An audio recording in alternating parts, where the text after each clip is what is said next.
नमस्कार साथियों, ज्ञान स्थली गुरुकुल के चैनल पर आपका बहुत बहुत स्वागत है।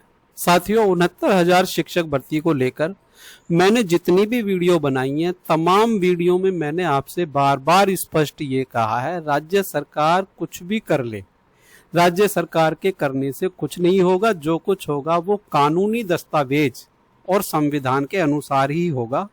और आज की सुनवाई में यह बात स्पष्ट हो गई है। उत्तर प्रदेश सरकार की तरफ से जो अधिवक्ता हैं उन्होंने अपना पक्ष रखा, लेकिन सुप्रीम कोर्ट ने उनके पक्ष पर कोई सहमति नहीं जताई है। अब 69,000 शिक्षक भर्ती मामला एक नए और निर्णायक चरण में प्रवेश कर चुका है। सुनवाई के दौरान राज्य सरकार की ओर से दाखिल किए गए एफिडेविट पर न्यायालय ने गंभीर प्रश्न उठाए हैं। विशेष रूप से न्यायालय ने यह सवाल किया कि जो अभ्यर्थी नियुक्ति लेने आए ही नहीं, उनके नाम संशोधित सूची में किस आधार पर शामिल किए गए हैं। इस प्रश्न का संतोषजनक उत्तर प्रदेश सरकार की ओर से प्रस्तुत नहीं किया गया। इसके साथ यह स्पष्ट हुआ कि न्यायालय केवल औपचारिक प्रक्रिया से संतुष्ट नहीं है। आज 69,000 शिक्षक भर्ती को लेकर सुप्रीम कोर्ट में जो बहस हुई है, सबसे पहले उसको सुनते हैं और उसके सुनने के बाद सारी चीजों पर चर्चा करते हैं और एक एक चीज को विस्तार से सुनेंगे।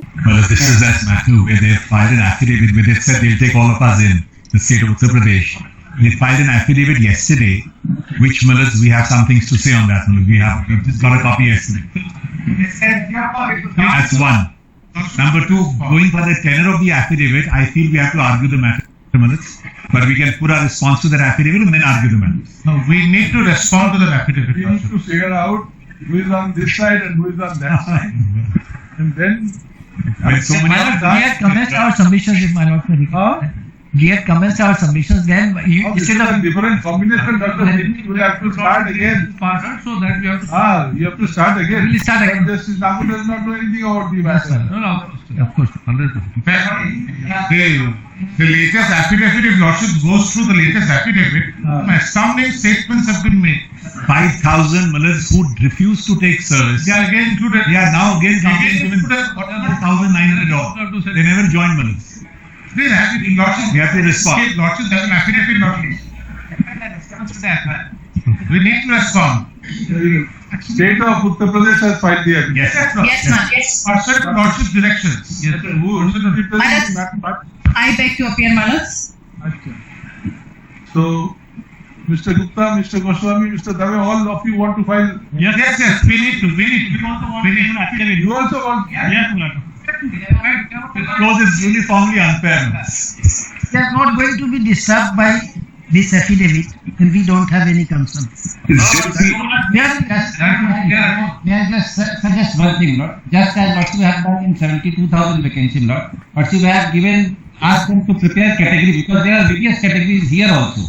So Lordship may ask any of the AORs to prepare a category so that Lordship may hear it. Lord, your Lordship will have to hear the main issue is whether Milord a reserved category candidate after availing relaxation, Milord TET and that ATRE, and then can migrate Milord into the general category. And that is Milord against squarely answered by Lordship.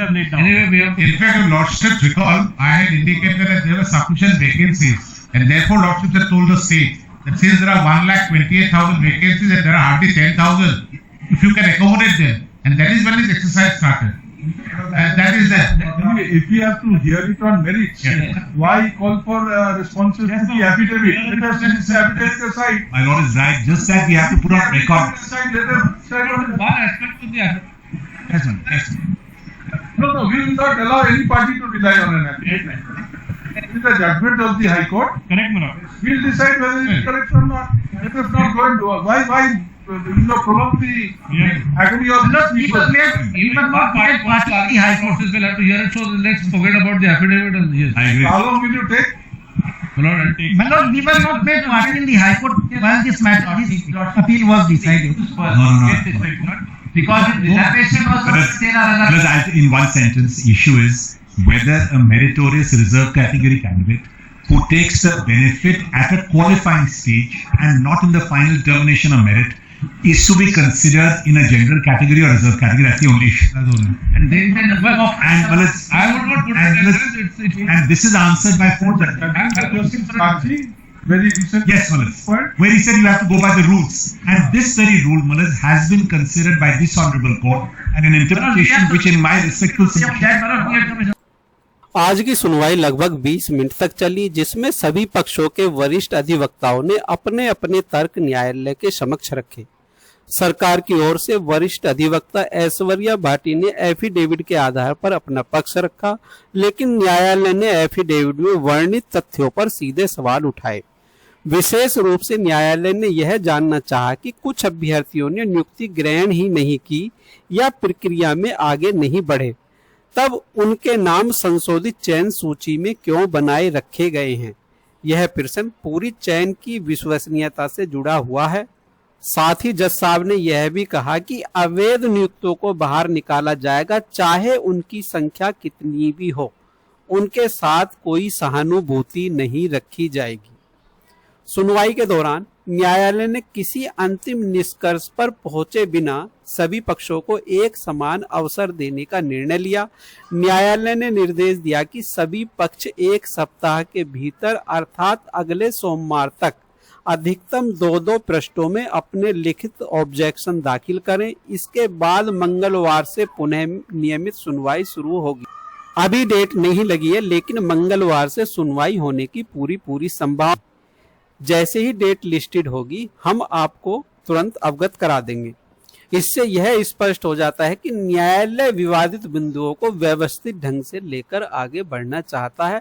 सुनवाई के दौरान यह भी चर्चा सामने आई कि जिन अभ्यर्थियों के नाम संशोधित सूची में आ चुके हैं, उनकी ओर से नियुक्ति प्रक्रिया आगे बढ़ाने की मांग भी उनके अधिवक्ताओं द्वारा उठाई जा रही थी। वहीं दूसरी ओर प्रभावित अभ्यर्थियों का पक्ष यह है कि जब तक संपूर्ण चयन प्रक्रिया की वैधता पर अंतिम निर्णय नहीं हो जाता है, तब तक नियुक्ति संबंधी किसी भी कदम पर सावधानी बरती जानी चाहिए और अंतिम निर्णय न्यायालय ही करेगा। अतः सबसे महत्वपूर्ण बात यह सामने आ रही है कि अगली सुनवाई में मेरिट से जुड़े मूल प्रश्नों पर विस्तृत बहस होने की संभावना है।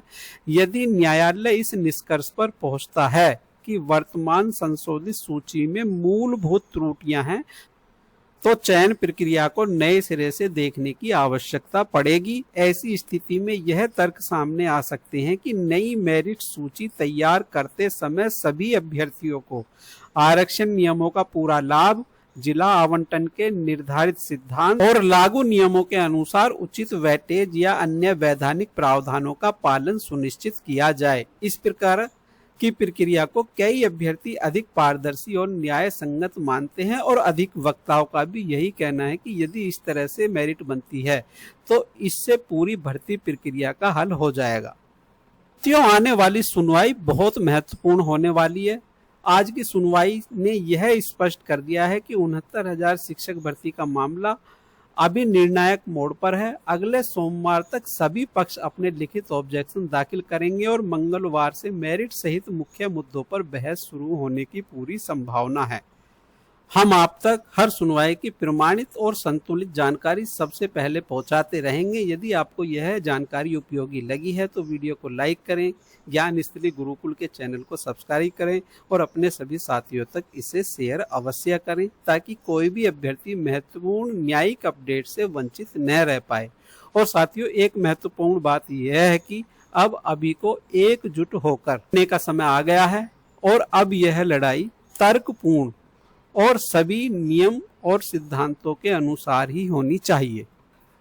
तो साथियों, मिलते हैं नई अपडेट के साथ। जय हिंद, जय भारत।